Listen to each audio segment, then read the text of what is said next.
Welcome to SS TV ప్రేక్షకులకు నమస్కారం. ఒడిశా వారు ఒడిశా సొసైటీ తరపున సంగీత పాత్ర అధ్యక్షురాలిగా ఉండి దేవేందర్ నగర్, షాపూర్, వివేకానంద నగర్ల నుండి సుమారు 300 మంది భక్తులు ఆయా ప్రాంతాల నుండి కాలినడకన గంగాజలంతో తన భుజాన కావడిగా మోస్తూ సూరారంలోని మహాశివుని ఆలయానికి రావడం, ఆ జలాలతో అభిషేకం చేయడం జరిగిందని ఆలయ ధర్మకర్త మదన్ గౌడ్ తెలిపారు.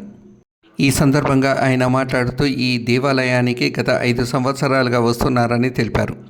ఈ విషయమై భక్తులు ఠాకూర్ రేవతి సింగ్ సంగీతలు మాట్లాడుతూ దేశ ప్రజలు సుఖ సంతోషాలతో ఉండాలని మా తరతరాలుగా వస్తున్న ఆచారం అన్నారు. ఈ కార్యక్రమంలో భక్తులు మహిళా మోర్చా అధ్యక్షురాలు ఠాకూర్ రేవతి సింగ్, ఓబీసీ మోర్చా నాయకురాలు సంగీతతో పాటు Sarojinidevi, Shivanand, Sridhar, Soni, Suraram 129 division vice president సిద్ధార్థతో పాటు పలువురు భక్తులు పాల్గొన్నారు. గ్రేటర్ హైదరాబాద్లోని ఈ ఆలయంలో ప్రతి సంవత్సరము ఒడిశా సొసైటీ తరపున సంగీత పాత్ర అధ్యక్షురాలిగా ఉండి ఆమె పెద్ద ఎత్తున మన కుత్బుల్లాపూర్ కాన్స్టిట్యున్సీలోని ఒడిశా ప్రాంత వాసులందరూ ఈ కావడి యాత్రను నిర్వర్తించడం జరుగుతుంది. ఎందుకంటే ఈ కావడి యాత్ర ఒరిస్సా వాళ్ళకు పున్నం టు పున్నం కార్తీక మాసం స్టార్ట్ అవుతుంది కాబట్టి ఇది 2వ సోమవారం సందర్భంగా ఈరోజు పెద్ద ఎత్తున ఒరిస్సా వాళ్ళు కావడి యాత్ర నిర్వర్తించడం జరిగింది.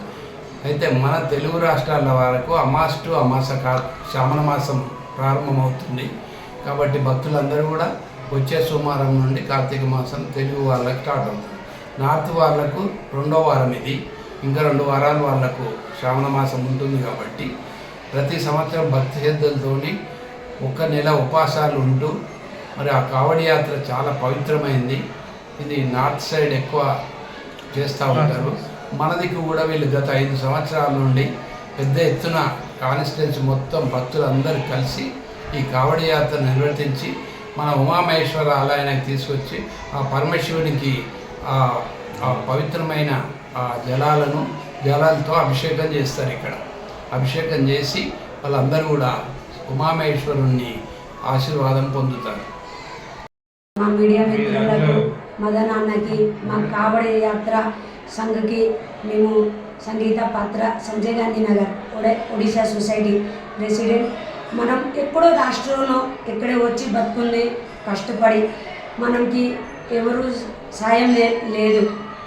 हिंदी में बोलना नहीं तो तेलुगु गीता पात्रा ओडिशा सोसाइटी प्रेसिडेंट। हम लोग बहुत साल से यहाँ पर है, करीबन 20 साल हो गया है। यहाँ हम लोग साल को साल श्रावण मास में कांवड़ यात्रा करने के लिए इस शिवालय गुड़ी को मदन आना का सहयोग से हम लोग आते हैं। यहाँ पर हम लोग कांवड़िया भाई को कुछ भी आवश्यक हो तो हमारा खड़े हो रहे हैं मदन आना। कुछ भी तकलीफ है तो हमारा उड़ीसा संघ को भी मदन आना ही देखते हैं। इसीलिए हम लोग बड़ा निष्ठा से खाली पैर 1 मंत्र उपवासम रह के पूजा भक्ति से हम लोग का बहुत मनोकामना भी पूर्ण हुआ। इसीलिए हमारे सब कांवड़ियों भाई को निवेदन है और ज़्यादा से ज़्यादा बढ़ के और कांवड़िया यात्रा ज़्यादा से ज़्यादा चल के हम लोग का अपना मनोकामना पूर्ण करके यहाँ रुकेंगे। ये तेलंगाना में आके हम लोग बहुत खुशी है। हम लोग किधर से आके एक मुट्ठी खा रहे हैं, काम करके जी रहे। भगवान का सहाय में, अन्ना का भी सहाय में। धन्यवाद।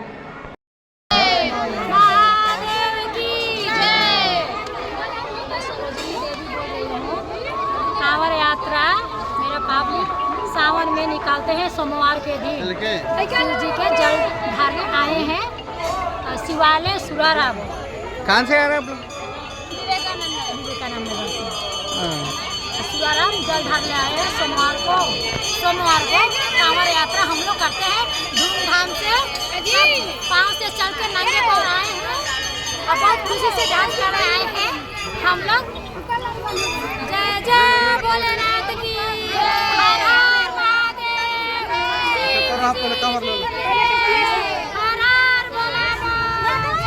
महादेव, हम लोग श्रावण मासम आता है। श्रावण मासम में हमारा उड़ीसा कमेटी होने दीजिए, बिहार वाला होने दीजिए, ये बड़ा धूमधाम से मनाते हैं। 1 मंथ पूरा हम लोग को नीच नहीं खाते हैं, उपवासम रह के वो खाली पैर जाते हैं। उसमें गंगा जल रहता है, नारियल रहता है, अपना मनोकामना पूर्ण करने के लिए। ये हमारे हिंदू राष्ट्र का भी एक बड़ा पर्व है। इस इसको हम लोग हिंदू भाई बहन सब मिलके बनाते हैं और अच्छा तरह से बनाते हैं और एकजुट होके बनाते हैं। नारा है बोल बम का नारा है। నా పేరు రేవతి సింగ్ 125 డివిజన్ మహిళా మోర్చా అధ్యక్షురాలు నేను. ఈ ఒక్క నెల శ్రావణ మాసం మేము చాలా మంచిగా జరుపుకుంటామండి. అంతా మహిళలు ఇక్కడ దేవేంద్ర నగర్ నుంచి ఇంకా వివేకానంద నగర్ నుంచి నడుచుకుంటూ వచ్చినాము. మేము చాలా ఉత్సాహంగా ఇంకా డాన్స్ చేసుకుంటూ వచ్చినాము బాబా దగ్గరికి. ఈ కలశంలో మేము గంగాజల్ తీసుకొస్తాము, కొబ్బరికాయ తీసుకొస్తాము, పూలు తీసుకొస్తాము. ఏంటంటే ఇది ఒక మాకు పెద్దవాళ్ళు చెప్పారు, మన సంస్కృతిలో ఉన్నది. ఇట్లా వేస్తే మనకి ఏదైనా కోరుకుంటే బాగుంటుంది అని, దేశం కూడా బాగుంటుంది. ఇది ఒక మంచిగా హిందువుల ఫెస్టివల్ ఉంది. నా పేరు సిద్ధార్థ్, శివరారం 129 డివిజన్ వైస్ ప్రెసిడెంట్. మనం కుటుంబాపూర్ నియోజకవర్గం శివరారం 129 డివిజన్లో ప్రతి ఏటా ఈ కావడి యాత్ర అనేది జరుపుకుంటాము. ఈ సంవత్సరం కూడా సిద్ధార్థ్ మరియు తిరుపతి అన్న అలాగే సరోజిని గారి ఆధ్వర్యంలో ఈ కావడి యాత్ర జరుపుకోవడం జరిగింది. ఈ కావడి యాత్ర ప్రత్యేకత ఏంటంటే ఇది ఒక నార్త్ ఇండియాలో జరుపుకునేది ఒక పెద్ద ఫెస్టివల్. అలాగే ఈ ఫెస్టివల్ని మన చుట్టుపక్కల ఉన్న అటు ప్రాంతాల్లో ఉన్న జనాలు మన దగ్గర కూడా ఉండటం వల్ల ఈ పండుగ అనేది ప్రతిసారి ఇక్కడ జరుపుకుంటాము. శివాలయ నగర్ అనేది ఒక ప్రత్యేకమైన టెంపుల్. ఇది మేము ప్రతి కాలనీ నుంచి ఎక్కడ మొదలుపెట్టినా సరే ఈ శివాలయ నగర్ వచ్చి ఎండ్ చేస్తాము. ఇంకోటి కలసము మరి కాయలు తీసుకొని దాని ద్వారా మేము పాదయాత్ర చేసుకుంటూ 3 నుంచి 5 కిలోమీటర్ పాదయాత్ర చేస్తూ మన ఆలయం దగ్గర నుంచి గల్లీ ఆలయం దగ్గర నుంచి మన శివాలయ నగర్ టెంపుల్ సూరారం దగ్గరికి నడుచుకొని రావడం జరిగింది. ఇలా ప్రతిసారి ఈ పాదయాత్ర జరుపుకొని రావడం జరుగుతుంది. కావడి దేని గురించి తీస్తారు? శ్రావణ మాసంలో ఉపవాసం సందర్భంగా అందరూ ఈ రోజు మంచి రోజు నిర్ణయించుకొని ఈ కావడి యాత్ర జరుపుకుంటారు. అలాగే శివుని యొక్క ఆశీస్సులు అందుకోవడంలో అందరూ సఫలమవుతారని ఒక నమ్మకంతో కూడా ఈ కావడి యాత్ర అని జరుపుకుంటాము. దీనికంటూ ఒక ప్రత్యేకతలు ఉన్నాయి. ఈ నమ్మకం మీదనే అందరూ దీన్ని కావడి యాత్ర జరుపుకొని ప్రతి సంవత్సరం పాదయాత్ర చేస్తుంటాము. నియమాలు నక్వేసి తినకపోవడము, భక్తితో ఉండడము, భక్తి శ్రద్ధ కలిగిన మన హిందూ సోదరులు సోదరిమణులు అందరూ దీంట్లో పాల్గొని ఒక సఫలం చేయడము దీని ప్రత్యేకత.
వీడియో తీసుకుని